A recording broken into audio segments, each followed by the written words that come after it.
I wonder, Christophe, if we can start with you. That old adage about there being no smoke without fire, that is the problem here. When there is a great fanfare of publicity, even if the case goes nowhere, the stink hangs around. It does, and I suppose the problem, if you put it in those terms, is that that's the case for everybody who's accused of any crime. So whilst we're specifically talking about sex offences, which have a unique form of uncomfortableness, for those who hear about them and read about them in the media, the truth is that if you're accused of fraud or you're accused of an act of violence and you're identified in the media, from that moment forward, your life effectively has been destroyed. I just wonder, Kathleen Hallisey, how true that is really, because is that not a category error? It's one thing to be accused of fraud and subsequently, beat the rap. But if it's a sex crime, I mean, we all can think of the examples, can't we? The paediatrician in South Wales who was beaten up because the locals thought they were a paedophile, got confused. It has a particular iniquity attached to it, sex crimes.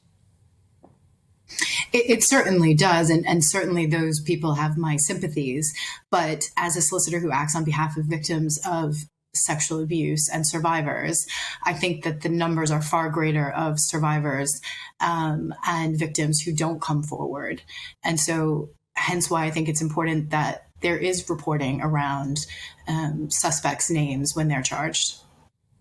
Christophe, we think back to the Jimmy Savile inquiry. We think back to the number of people who came forward. Some of them were, if I can put it in these terms, legitimate victims. A great many of them actually were not. But the point is, had his name been kept secret, nobody would have come forward.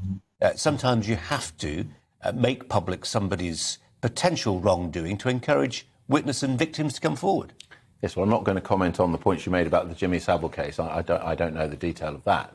But I do agree with you that there are cases, particularly in the sexual sphere, particularly when you're talking about recidivist offenders who may have committed multiple offences, where if you don't publicise the name, many victims who have chosen, and been too frightened and all of the other factors that we've heard about, too frightened to come forward, wouldn't come forward. But if they do hear the publicity around the person who abused them, they may well come forward. And that's happened in a number of these cases. The US gymnastics scandal involving widespread sexual abuse and a whole range of other cases. So it's a very, very difficult line to tread between complete anonymity and complete open house. And I think, broadly speaking, at the moment, we probably get it about right.